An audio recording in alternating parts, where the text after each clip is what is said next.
फिर तो उस पत्रकार ने धमकी भी दे दी थी कि उसे सब कुछ मालूम है।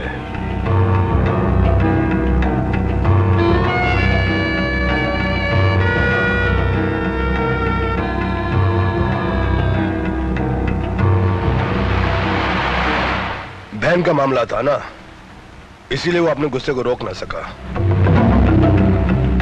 और वो अपनी मौत भी नहीं रोक पाएगा। Shut up!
मैं तुम्हें इस खून के जुर्म में गिरफ्तार करता हूं।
हवलदार, आज तक तो यही होता आया है।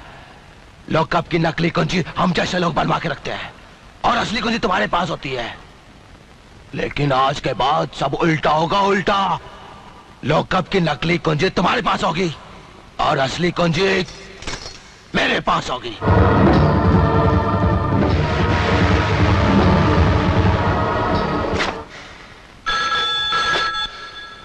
इंस्पेक्टर सिद्धांत हियर। सर, मैं हवलदार राम साखरे बोल रहा हूँ सर। बोलो। सर, कपाली यहाँ आया था, उसने इंस्पेक्टर शर्मा को बुरी तरीके से घायल कर दिया है सर। और सर, उसने उसको लॉकअप में बंद करके चाबी अपने साथ ले लिया है सर।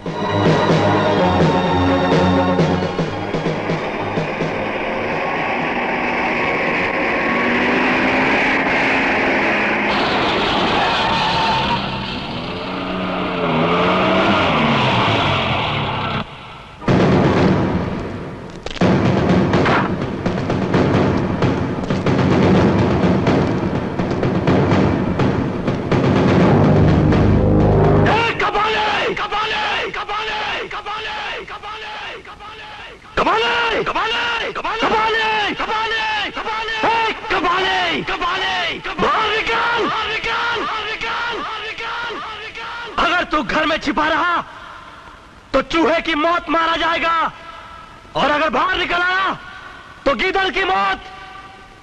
बोल, तुझे कौन सी मौत चाहिए?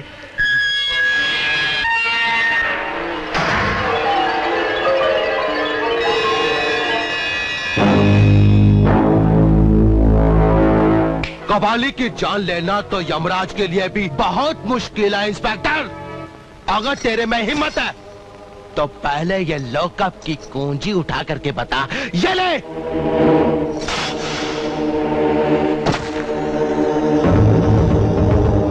और ऐसे क्यों उतार रहे हो? क्या सरकार ने एक ही वर्दी दी है तुमको? मैं नहीं चाहता कि तुझ जैसे बीमार कुत्ते का खून मेरी ईमानदार वर्दी पर लगे। और मैं भी नहीं चाहता कि तेरे जैसे ट्रेंड कुत्ते का खून कपाली के इस बदन पर लगे। तेरा सारा खून निचोड़ कर यहीं बहा दूंगा, यहीं। मेरे नसों में खून के साथ साथ बारूद भी बहता है, और आज तुझे इस बारूद के धमाके भी सुनने पड़ेंगे।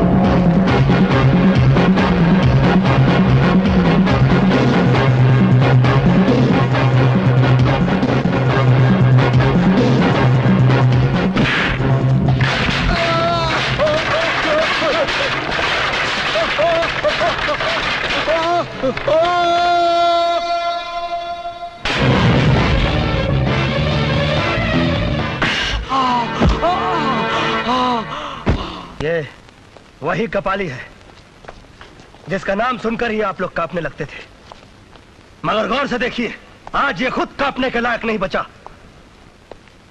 लोग कहते हैं कि जब कोई चीज बांझ हो जाती है तो वो कुछ पैदा नहीं कर सकती।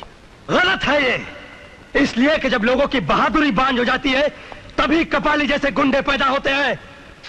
अगर आप लोग ये चाहते हैं कि आप लोगों की खुदी को मिटाने के लिए अगर गुंडों की खुदाई भी आ जाए और मिटा ना सके, तो आप लोगों को खुददार बनना पड़ेगा। खुददार, खुददार, खुददार।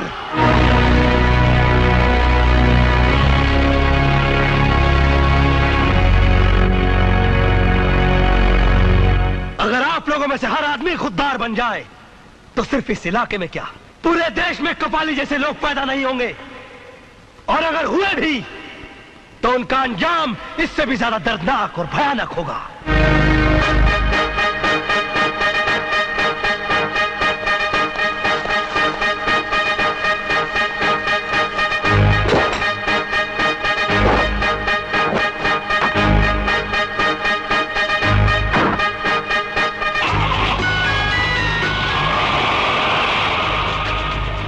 मैं यहां पर नया आया हूं। मेरी ये वर्दी देखकर आप लोग ये तो जान गए होंगे कि मैं पुलिस इंस्पेक्टर हूं, मगर ये नहीं जानते होंगे कि मैं किस किस्म का पुलिस इंस्पेक्टर हूं। मैं कपाली जैसे गुंडों को पुलिस स्टेशन और थाने ले जाने से पहले उनकी इतनी मरम्मत करता हूं कि वो अपनी शक्ल पहचानने से भी इनकार कर देते हैं। हाँ, मगर वो इंसानियत और कानून को अच्छी तरह से पहचानने लगते हैं। मैं आप लोगों से वादा करता हूं कि आज के बाद इस इलाके में ना किसी गुंडे को पनपने दूंगा और ना ही गुंडाराज बनने दूंगा।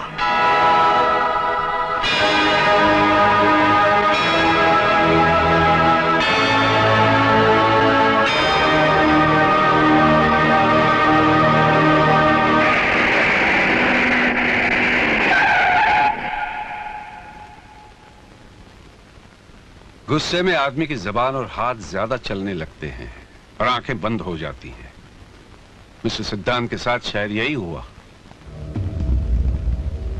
यस सर, शायद यही वजह है कि इसने कपाली को इतना मारा कि वो बोलने के लायक भी नहीं रहा। सर, उसके जरिए हम दूसरे मुजरिम को आसानी से पकड़ सकते थे। मिस्टर सिद्धांत को इतने गुस्से में नहीं आना चाहिए था। हाँ, ये सच कहते हैं। तो क्या करता मैं? आप ही लोग बताइए, क्या करता मैं? जब शहर की तकदीर हरामी हो जाती है तब कपाली जैसा एक हराम ज्यादा पैदा होता है। वो पुलिस लॉकअप से कुंजी नहीं, हम पुलिस वालों की मर्दानगी उठा कर ले गया था। उसने एक जर्नलिस्ट का नहीं, एक आवाज, एक इनकलाब का खून कर दिया था। और जिस बुरी तरीके से उसने हमारे एक पुलिस इंस्पेक्टर को बीच सड़क पर मारा, उस गली के कुत्ते भी यह सोचकर खुश होते होंगे कि उनकी जिंदगी हम पुलिस वालों से तो अच्छी है। सर, कपाली की गुनाह इतनी भयानक है कि अगर किसी पुलिस वाले को उस पर गुस्सा नहीं आता तो यह समझा जाए कि वो इम्तिहान देकर वर्दी का हकदार तो बन गया है, मगर वर्दी का सच्चा वफादार नहीं। ये सच है सर। हालात कभी ऐसे भी हो जाते हैं कि गुस्सा आ जाए, मगर ये भी सच है मिस्टर सिद्धांत कि अगर तुम अपने गुस्से को काबू में रख लेते तो वो कम से कम बयान देने लायक तो रह जाता। सर, मैंने अपने गुस्से को काबू में रखा था, इसीलिए वो कम से कम जिंदा रहने के लायक जरूर है। The meeting is over.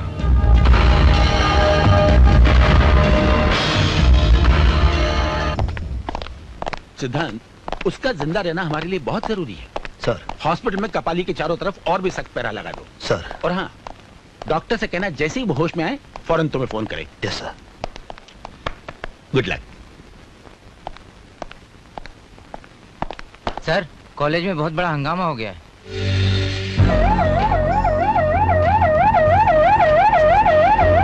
क्या समझता है प्रिंसिपल अपने आप को?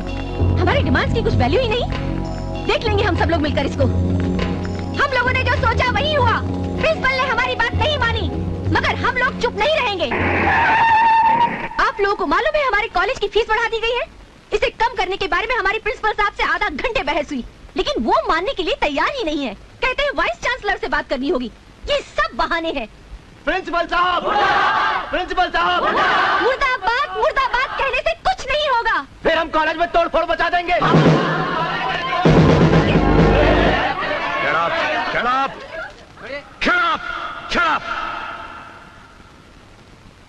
कॉलेज की फीस क्या थोड़ी बढ़ गई? आप लोगों ने हंगामा खड़ा कर दिया। ये पाउडर जो आपने लगा रखा है ना, इसकी भी कीमत बढ़ चुकी है। ये लिपस्टिक जो आपने पोत रखी है ना, इसकी भी कीमत बढ़ चुकी है। तब हंगामा क्यों नहीं खड़ा किया आप लोगों ने? स्टूडेंट और विद्यार्थी कहलाते हैं आप लोग। विद्यार्थी वो होते हैं जो विद्या का अर्थ निकालते हैं, मगर आप लोग तो विद्या की अर्थ ही निकाल रहे हैं। छोड़ दो मुझे। तुम नहीं जानते मैं किसकी बेटी हूँ। तुम भी नहीं जानती कि मैं किस किस्म का पुलिस इंस्पेक्टर हूँ। मैं तुम्हारा ट्रांसफर हफ्तों में यूं करवा सकती हूँ। मैं भी तुम्हारा दिमाग मिनटों में ठीक कर सकता हूँ। तुम ये मत भूलो कि मैं होम मिनिस्टर की बेटी हूँ। तुम भी मत भूलो कि मुझे ज्यादा गुस्सा तब आता है जब कोई अपना बड़े आदमी से रिश्ता बताकर मुझ पर धौंस जमाने की कोशिश करता है, समझे तुम? नंदू भैया बचाओ ना, डरपोक कहीं का। आया माँ। अरे सिद्धांत, ये क्या कर रहा है? छोड़ दे इसे। अरे नारायण नारायण नारायण, भाई बहन के बीच में महाभारत या हैरत। अरे मैं कहती हूँ छोड़ दे इसे। छोड़ दो। तुम जानती हो उसने कॉलेज में क्या बदमाशी की? इस उम्र में बदमाशी नहीं करेगी तो क्या सन्यास ले लेगी? तुम इसे बिगाड़ दोगी आया माँ। टिकट न दे इसे। आप अगर तूने उसे छुआ भी ना तो बहुत मार खाएगा। आपने कभी मारा है इसको? हाँ, बचपन में बहुत मारा है। मैं एक बात बोलूं, आप बहुत झूठ बोलती हैं। नहीं ऐसा नहीं, मतलब आपने न कभी उसको डांटा है न कभी मारा है। मैं अपनी आंखों से देख कर आ रहा हूँ। सचमुच ये मुझे बहुत अच्छा लगता है। मैं जानती थी आखिर में आप भैया का ही साथ देने वाली हैं। नारायण नारायण, ये तो बहुत गर्म है। मगर ये बताइए मंत्री जी कहाँ हैं? वो बाजार गए हैं। बाजार गए? ये यहाँ खड़ा, वो बाजार गए? मैं भी आता हूँ। अरे सुनो, क्या? ये ग्लास ले दो। पहले ही बहुत से ग्लास चोरी हो चुके हैं। तो सब मैंने थोड़ी चुराए हैं। रवा? अरे सर जी, सर जी, अरे नारायण नारायण, वो मैं भूल गया। देखो ये क्या है? साइकिल है। अरे आप होम मिनिस्टर होके साइकिल पे? सर आपको तो हेलीकॉप्टर पे होना चाहिए था। सब्जी खरीदने के लिए साइकिल अच्छी है। सर? हाँ। सब्जी खरीदने के लिए आप जा रहे हैं? हाँ। नारायण नारायण, नहीं नहीं सर नहीं। मुझे तो सब्जी काटने में और बनाने में भी बड़ा मजा आता है। आप मंत्री होकर अगर सब्जी काट सकते हैं तो फिर आपका पीए होने के नाते मुझे तो घास छीलनी पड़ेगी। फिर मैं तो अपने गार्डन में घास छिलता हूँ। आप अगर मंत्री होकर घास छीलते तो आपका पीए होने के नाते मुझे क्या करना पड़ेगा?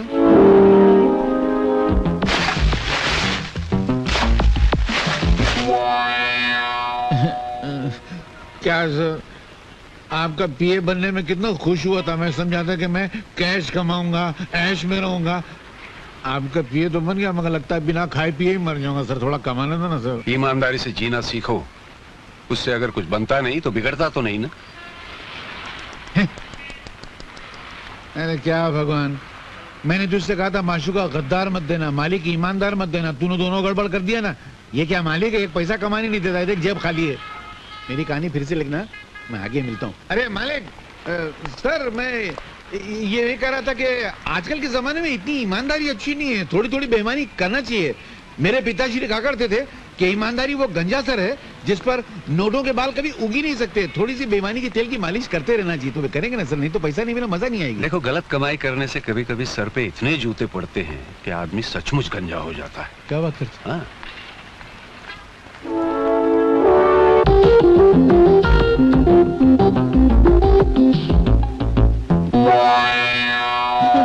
अरे सर,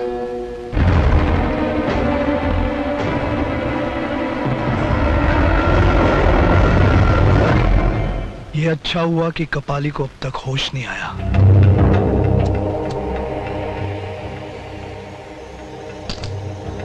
जब तक उसे मौत नहीं आती, उसके होश में आने का चांस बाकी है। शैनी, आखिर तुम कहना क्या चाहती हो? आज इस शहर में एक खास प्रोग्राम है। फिलहाल